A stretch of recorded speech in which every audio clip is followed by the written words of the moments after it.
Not about having all the perfect tools or equipment or setup. Do the best you can with what you have.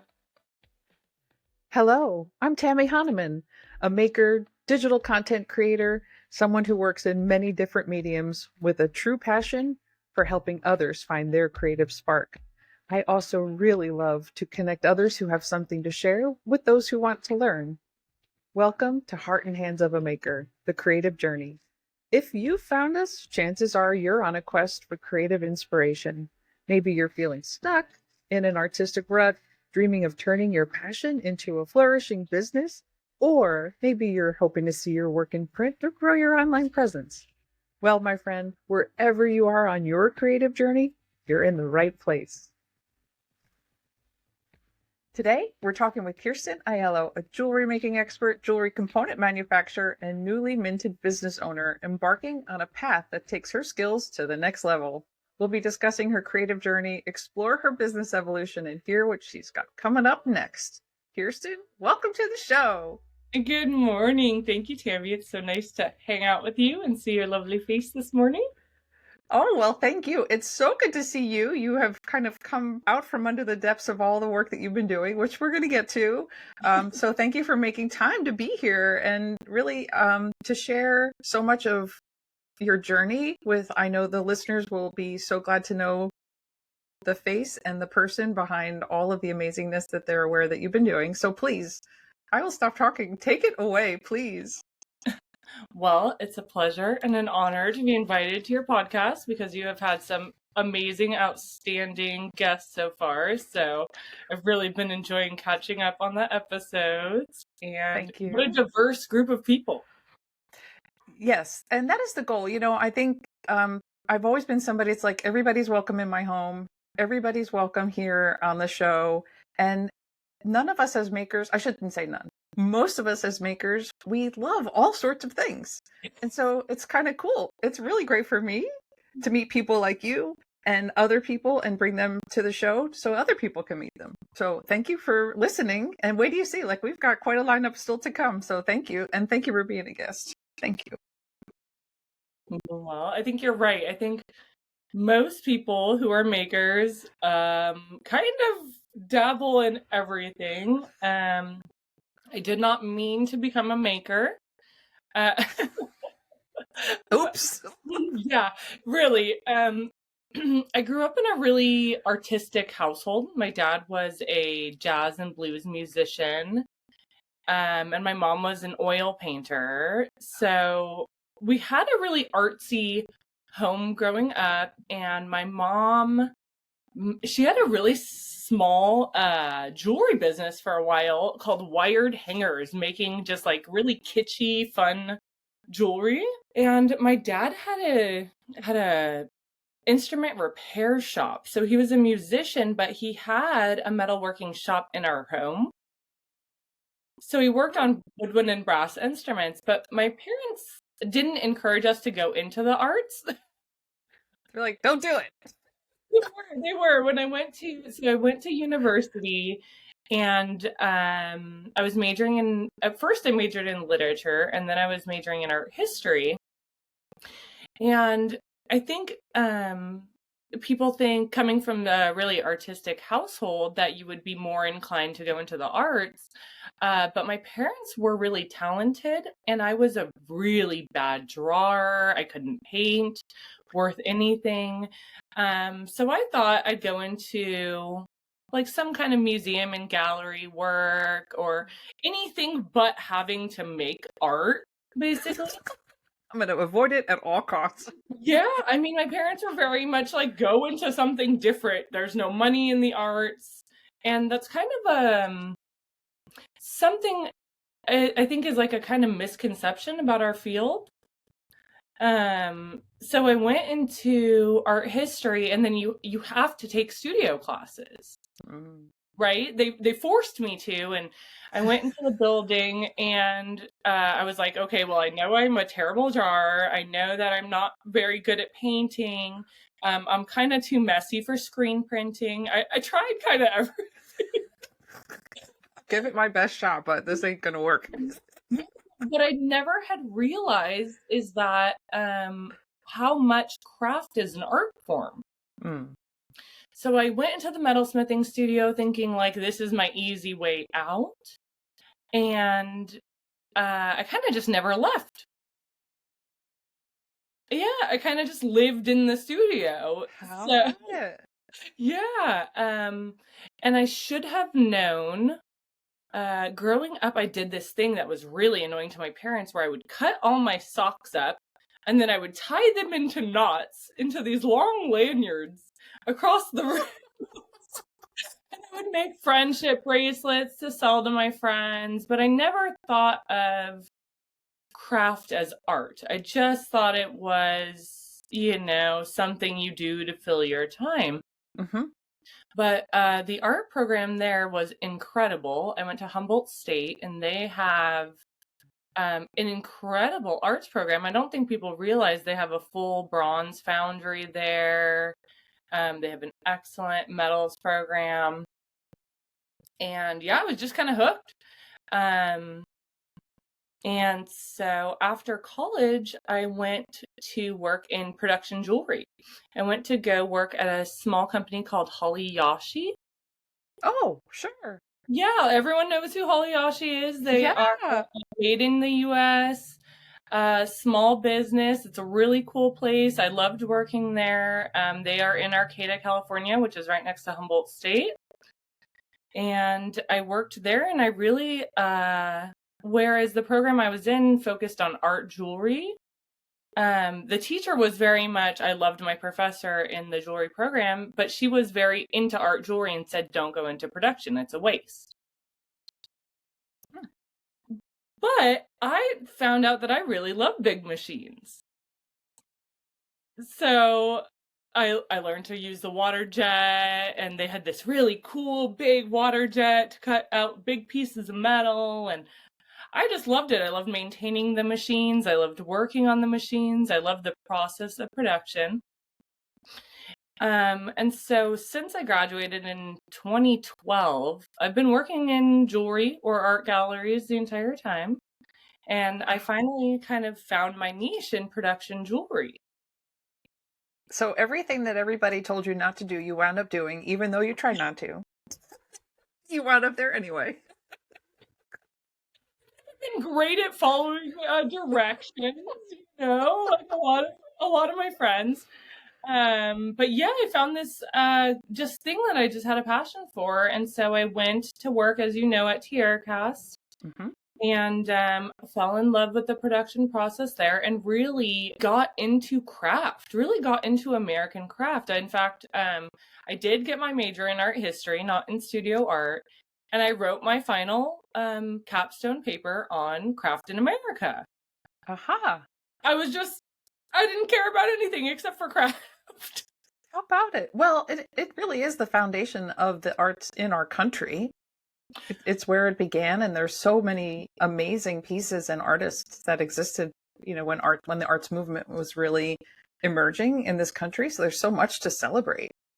Very much so. And I think my teacher, I had this amazing professor, Chris Patzlaff. I talk about her all the time because I just adore her. We're still friends. She came very much from that 1970s craft movement. And, I think that we're in a time in our country's kind of history where people are starting to really embrace craft again. And not only is it healing, but it's functional. I love the functionality of craft. No matter what craft it is, I enjoy doing all of them. Having something tangible that you made is good for your soul. And having something usable is even better in my eyes, Yeah. Well, and I do think we come across it a lot in articles and things that resonate with people, is that making really does give you peace. It busies your hands, it steadies your mind. Like, there's so many things about making that you almost don't recognize until you're out of it, and then you're like, I just need to make something, and you realize it's what calms you, it's what really centers you, grounds you, all of those amazing things that we try to find in our daily lives that is sometimes hard to come to. But it's really amazing when you can actually finish a design and then have it be useful, have it be beautiful. Yeah, I think we kind of live in a time where people are really disconnected from the objects that they use. And so it's really a grounding thing to be able to work with your hands. And it's something that I didn't know that I loved, but turns out I kind of loved it all along. So I am in a place in my career where I am wanting to combine my love of machinery and production and making and passion for kind of American made products in order to help serve other makers who are making beautiful objects and support our community.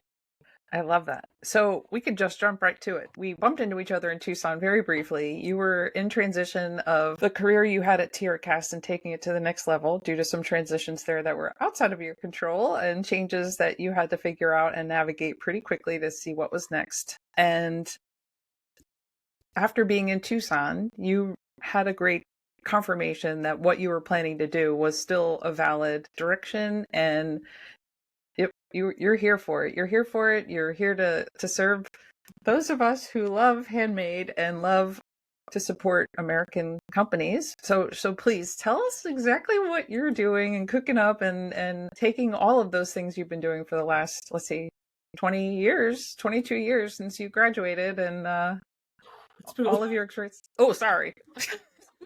No, it hasn't been that long. 12 No, years wait. I graduated about. Oh, my math. 12 years. Oh, I just aged you another 10 years. Like 16 years since I graduated.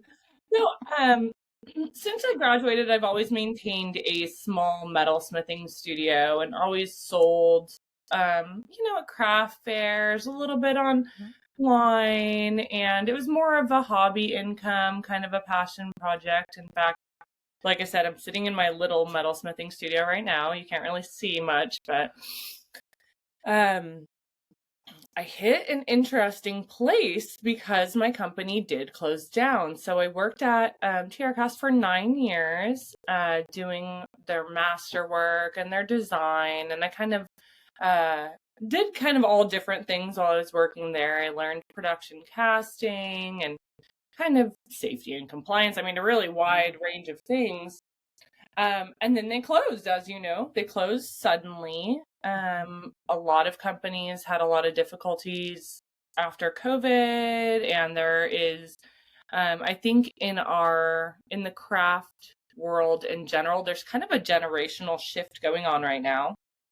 So a lot of people are starting to close down businesses that, like TRCast, had been around for about 45 years or longer. Mm-hmm. And I was kind of faced with a quandary. I had never really had the, chutzpah, audacity to try and really, step out and try and make it as a small business owner. It's a terrifying thing.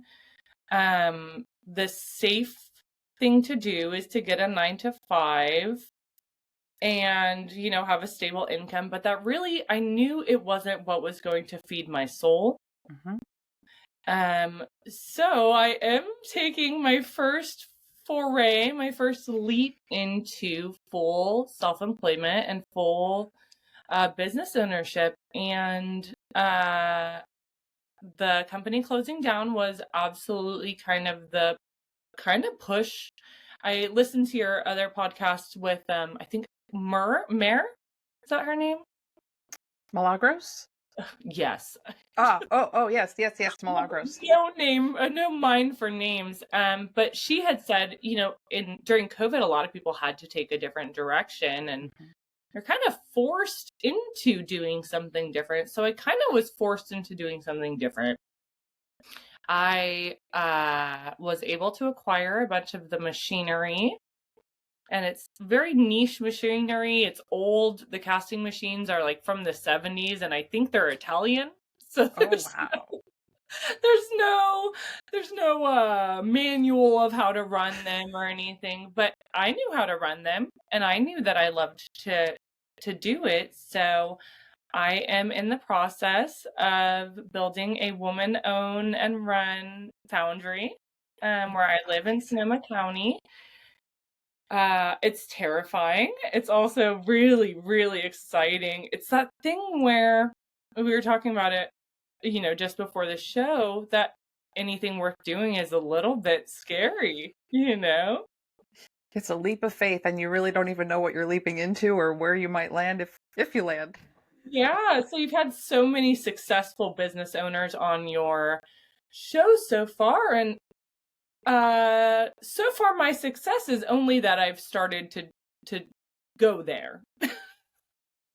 It's so great, Kierston. It's so great. I think, the show isn't just about celebrating successes. It's really celebrating the journey and understanding I say bravery. Some people are like, I'm not brave. I'm just doing what I have to do. So I don't mean to classify it or qualify it. But to me, it's brave because it's like, it's a hard decision. You're taking a risk. You're putting so much of yourself out there. I know for things that I've tried to do, like you always have that fear of falling flat on your face. And then you're like, well, so what's the worst? Like you get back up. Yeah, and I think that's a really important thing for myself and for other makers. I feel like a lot of us have, well, everyone, right, has a healthy fear of failure.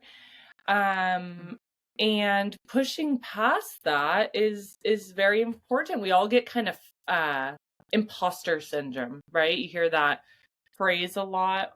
Oh, I don't know. Maybe it won't be good enough. Maybe it won't be, perfect. And I've already found a lot of success in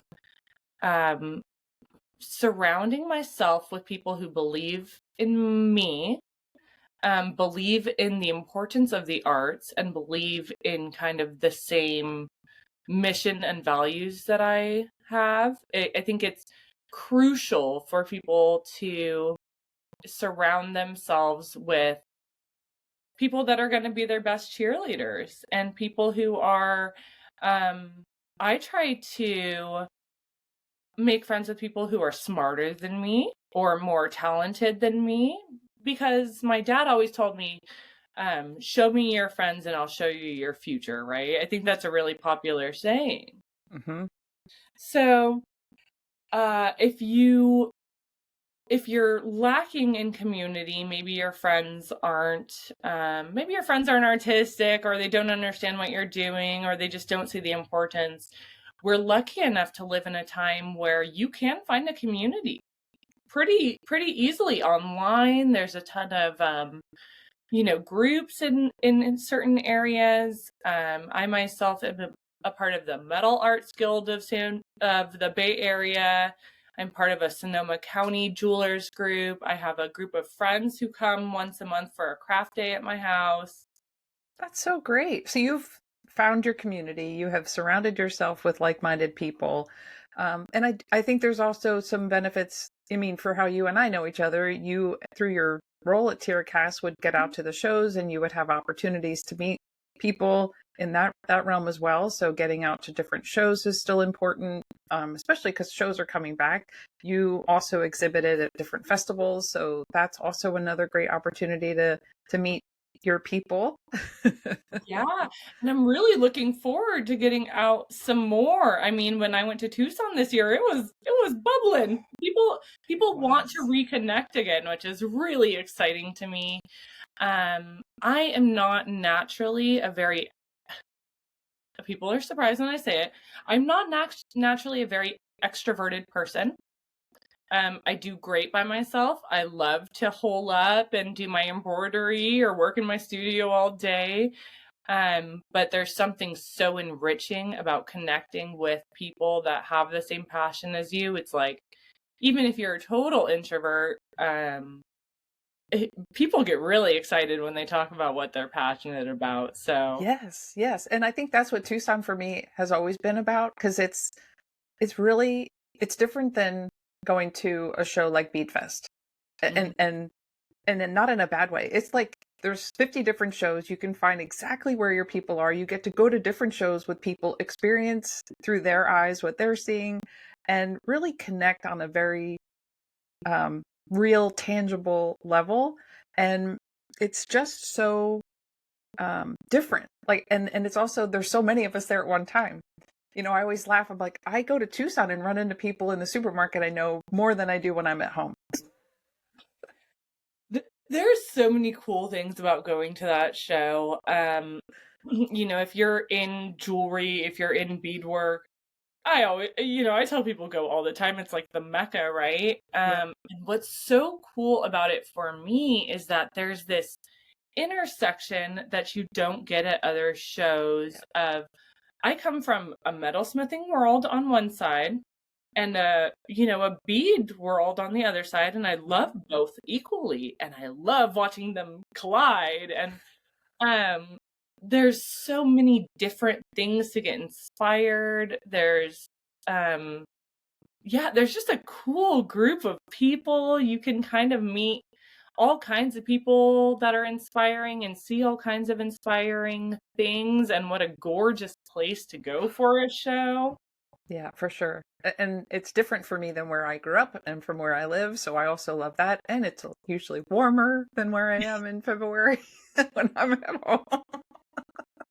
So many wonderful reasons to go to Tucson. But it is definitely connecting with people who are like-minded, because you really, one thing I'll say when I'm talking to like Jill McKay, it's like, we don't have to, like, you could just start the conversation. You don't have to fill in the story. You don't have to give a half-hour dissertation on why you're asking the question. You could just ask the question. And there's something so beneficial about that. And it's obviously it's having a friendship and a relationship with somebody. But like you said, in my neighborhood, they're all like, oh, you make jewelry. That's nice. And I'm like, oh my gosh, if only I ever had time to make jewelry. Like, no, that's okay, whatever. Thank you. Yeah, but when we're with our people, like, you don't have to really go there. You don't have to talk about it. You just talk about what it is you want to talk about. And it's so amazing. So amazing. Anyway. Connection is what I think making art can be a really solitary pursuit. And I was watching that. I think a lot of people watch that document. There was a documentary on Netflix about the blue zones. I don't know if you've heard of it. Yeah, where people tend to live the longest. And one of the like main points that they kept making is that community was crucial for people's health and longevity. So it's something that I definitely try to embrace. And I've seen a lot of support in our community for my new project. And at times where I've been a little had a little more trepidation, other people in the community have lifted me up and continued to support the project and continued to,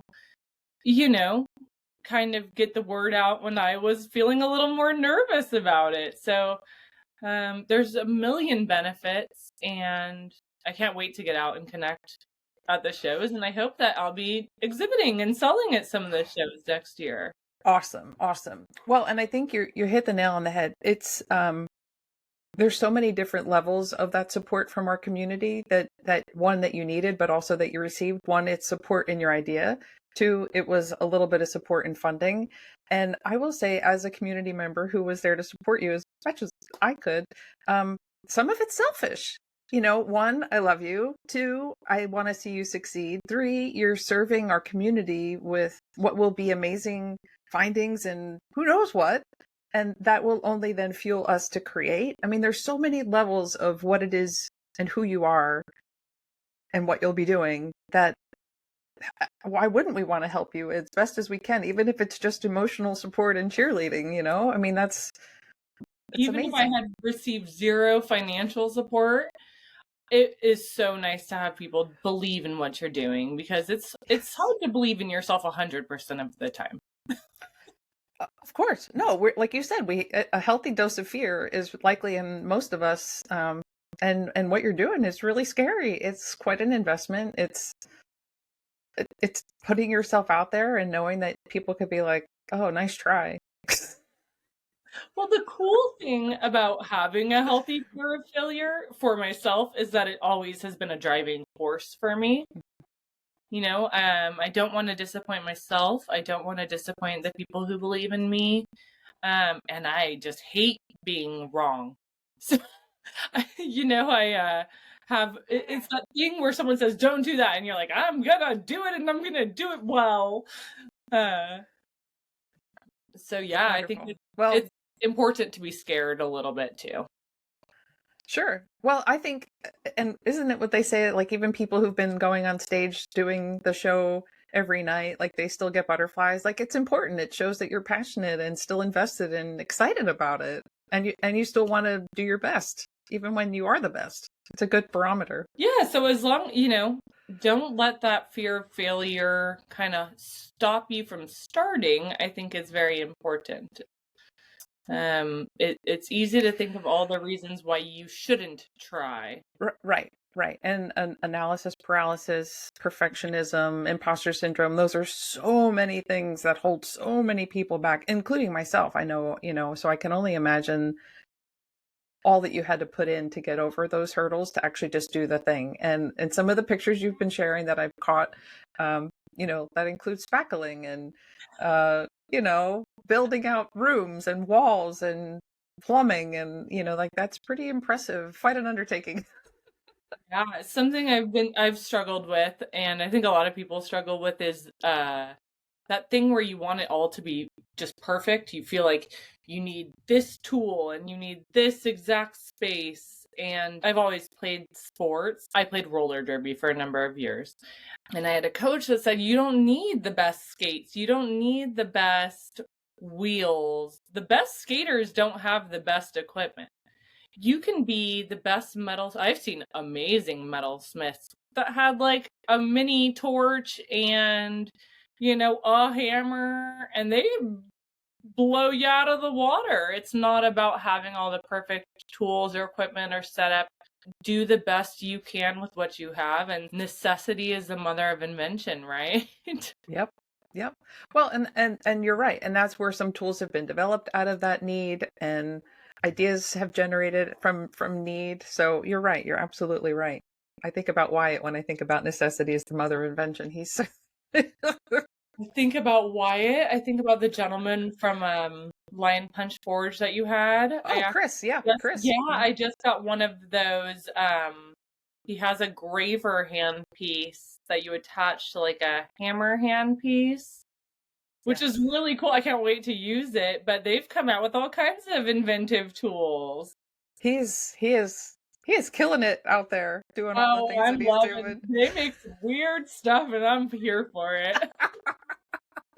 But even there, and Chris shares that he built a community around him and a community of people who can support as he's releasing tools to test them and really make sure he's on the right track. And do we really need this? And so I love that he too is also like you, embracing the fact that you need people. We can, as much as we're, I don't know if it's everybody, but like I'm happy alone. I don't know that I'm as extroverted as people would think. I'm really, really happy being by myself, doing my own thing, getting in my own space and just losing myself.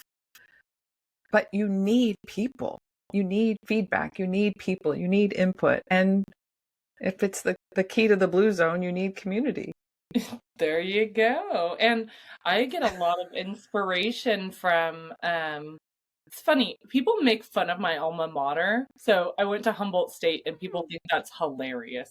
It's known for some alternative lifestyle choices. Okay. But the arts program was so great, and I made a lot of my best friends through that arts program. And despite that thing you hear where artists don't make money, almost everyone I know from that program is a working artist. In diverse fields. My sister's a graphic designer. One of my best friends is a different jeweler. It's cool to be around artists from different fields too. They really help inspire me when I am kind of stuck with jewelry. I'll go talk to my friend who's a sculptor. Or I'll hang out with my friend who's a fiber artist, and their brain is working differently. And I think that you also surround yourself with different people at different levels of business, because that's something we haven't talked about. But I think you had shared with me early on that you were having to figure out how to do all the parts about going from, you you have sold your jewelry, so you obviously had a business sense and a business mind and some of the foundation, but this is serious what you're doing next. So you had to like layer in a whole new thing. Yeah, man. So, yeah, makers, we like to make, right? Ironically, so we've done a lot of construction on our building that we're moving into.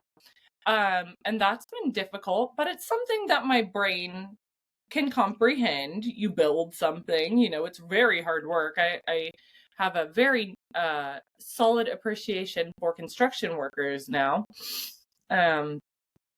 Holding drywall is very heavy. It is heavy. But the part that has been really difficult for me has been learning QuickBooks and filing for all the proper insurances and permits. And the best resources I have had is the Small Business Development Center in my town. Aha. I don't know why people don't take more advantage of that. Every town has a small business development center. The one here in Sonoma County is amazing. I get free business coaching as much as I like. They help me develop a 27-page business plan that I never would have been able to wrap my brain around. So having someone in that support way, and joining small business groups, like I said, I'm part of a jewelers group in Sonoma County. Some of them have been selling for 50, 60 years and are some of the biggest names in jewelry. I'll name drop Nancy Hamilton. You know Nancy Hamilton? She's in my group. Wow. Oh yeah. And she's been an incredible educator for a number of years, and it's so nice to be around other people. Some of the people in the group are just starting. Perfect. Some are enamelists. There's another Foundry owner in the group. Oh, interesting. Silver and bronze, yeah. And so we are working in a little bit different styles, but man, is it nice to have business feedback. But yeah, no one really doing the businessy part of it is difficult if your brain doesn't work that way.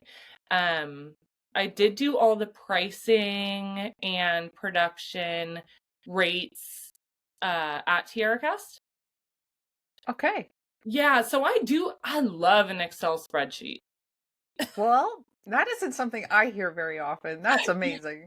I love Excel. It is just awesome. But it's tedious doing all the, rectifying all your finances and trying to be careful about where you're putting your money and being scrappy. When you first start a business, usually, unless you're like a millionaire, you're starting with limited amounts and getting inventive with what you have. It's been very crucial for me, and I'm sure it will continue to be. So, thinking ahead, like what is your time frame? I know you've been building out the building. You're thinking about getting into production soon, or maybe you've even played around a little bit that we don't know about. What can you share with us that's coming?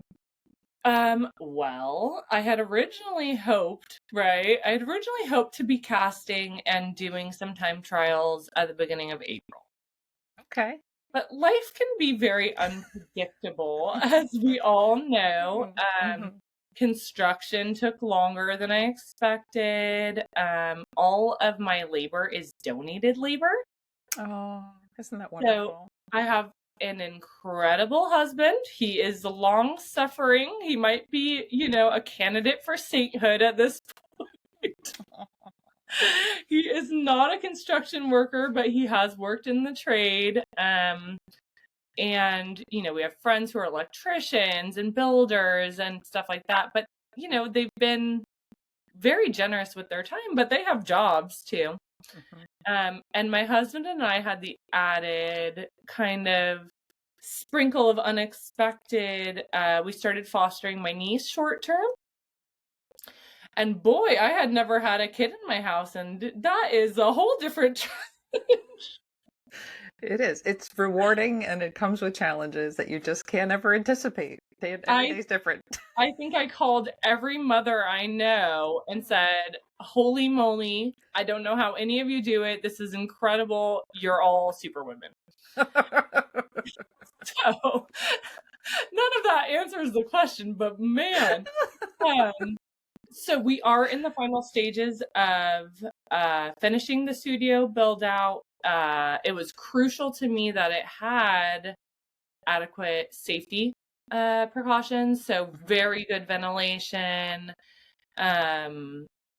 dust collectors, really strong dust collectors.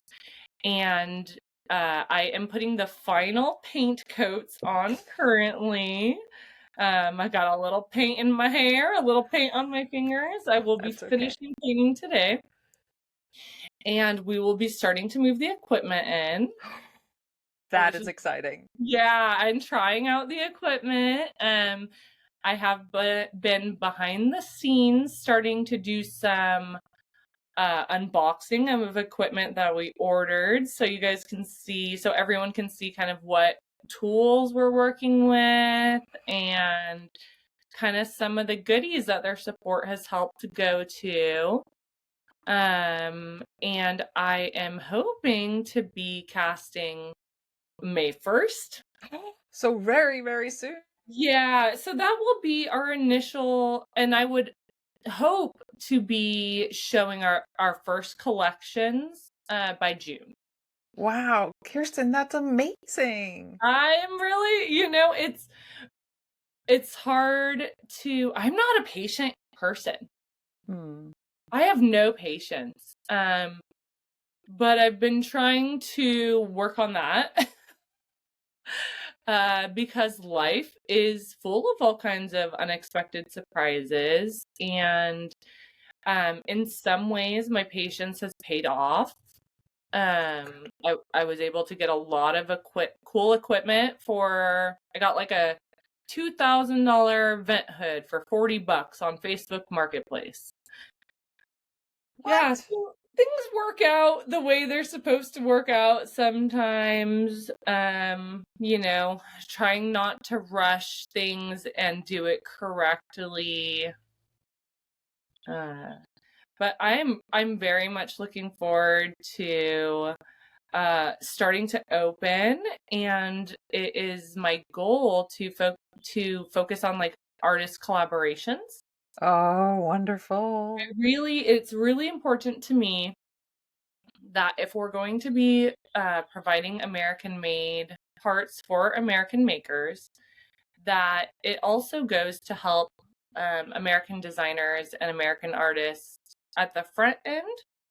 So I'll be having people kind of multidiscipline artists collaborate with me to create some lines that are completely different. People who aren't beaters, people who aren't jewelry makers and have different aesthetic senses, and love it. Let them get supported as well.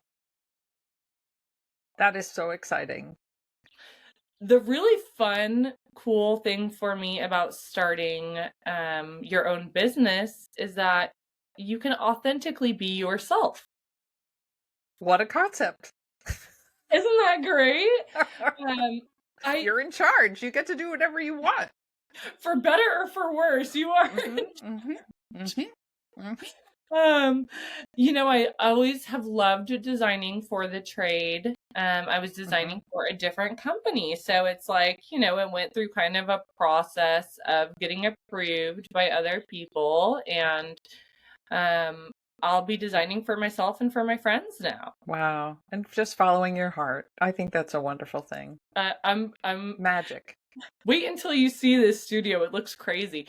I thought my father-in-law, it's actually at my father-in-law's house. Oh, fabulous. So we've transformed a barn that is on a 3-acre apple orchard. Oh. Yeah, it's beautiful. I mean, we are so blessed to be able to work in such a beautiful place. But California, getting space is very expensive in California. And probably a lot of places. So Probably a lot of places, but I think California's known for that. I've been modeling our new space after Pee-wee's Playhouse. No way. Yeah. Oh my gosh, I cannot wait to see it. It's hideous. I mean, it's hideous in the best possible way. I love it so much. And so, I got to dictate the colors and the style, and everyone around me is just cringing. I mean, they are horrified. Oh I no. love it.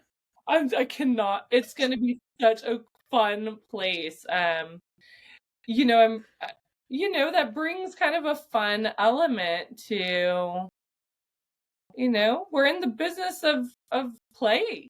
And I think that, I mean, I don't want to say this as anything disrespectful, but I think our world could use a little bit of that. I don't mean to take away from companies who are doing it and they're a little bit more staid and conservative. I think we could use a little bit more fun and break from the norm. So good for you. That's just not who I am. Mm-hmm. And that's the thing about starting your own business. And I think when I talk about that imposter syndrome, people get too caught up in comparisons between themselves and other artists. And if you go on Instagram, you're going to find an artist that's better than you.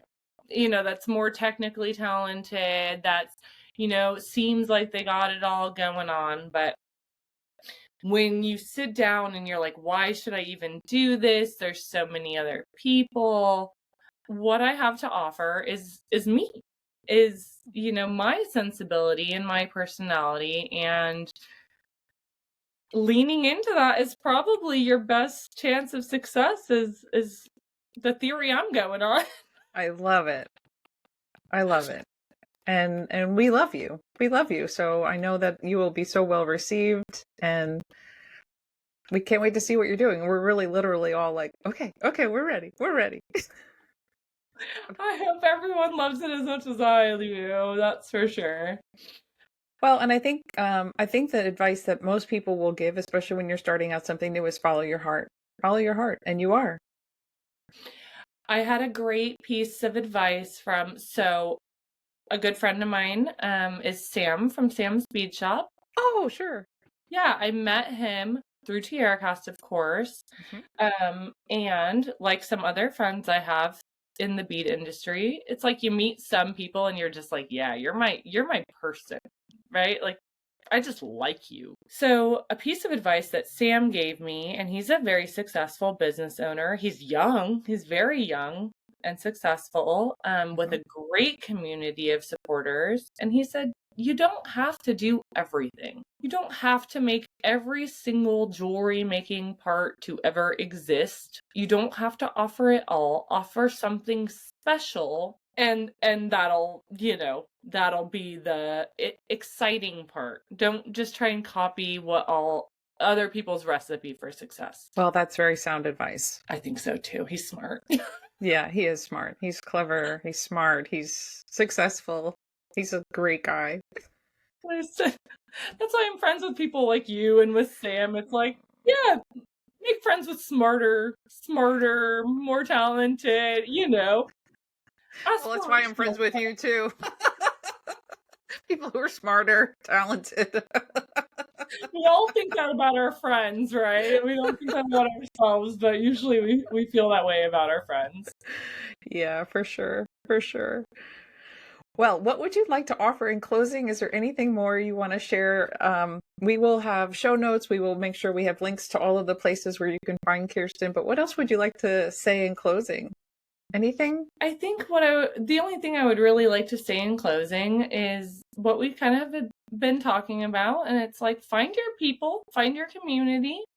It's been my kind of saving grace thus far, and helped me keep my sanity in kind of scary moments. And, push forward with your authentic self. Either people are going to love it or hate it, and you'll find your people, I think. Because there will be people who will love it, and those are your people. Totally. Yep. And we can't make everybody happy. That is for sure. No. Even though we think we should, we can't. This is not realistic. It's impossible. You'll stress yourself out. Make yourself happy first. Yeah, such great advice. All right, so that was some wonderful closing advice. But we want to make sure people know where to find you. What are you offering on social, and where can people really be sure to think about tuning in and catching up to what you're doing and staying in touch? Yeah, absolutely. So the best place at this particular moment to kind of follow the journey is to sign up for our newsletter. You can find us on bootstrapbeads.com. That's the name of the foundry. And you can find us on Facebook, on Instagram as well. And we will be sharing all kinds of fun behind the scenes and new content in the next week or so. Wonderful. Wonderful. All right. Well, thank you for joining us, Kierston. And thank you to all of you for tuning in. It's such a pleasure and really so much fun for me to meet people like Kierston along my creative journey. And I really hope you can find some wonderful nuggets in all that she shared today. There were so many. And if you need to, re-listen to it, because there's so many wonderful options that she offered you as a maker, as a creative, as a business person, and just wonderful inspiration. So thank you, Kierston. Oh, thank you, Tammy. It's a pleasure to see you. Well, it's been so wonderful to spend time with you. Thank you for being here. And thank you again to all of you. So that's a wrap on another episode of Heart and Hands of a Maker. It's been so wonderful sharing this time with you. Thank you for tuning in. And if you want more, be sure to head over to tamarahanneman.com/podcast for today's show notes and links to make it easy for you to find Kierston. To be sure you never miss an episode, follow Heart and Hands of a Maker on your favorite podcast platform.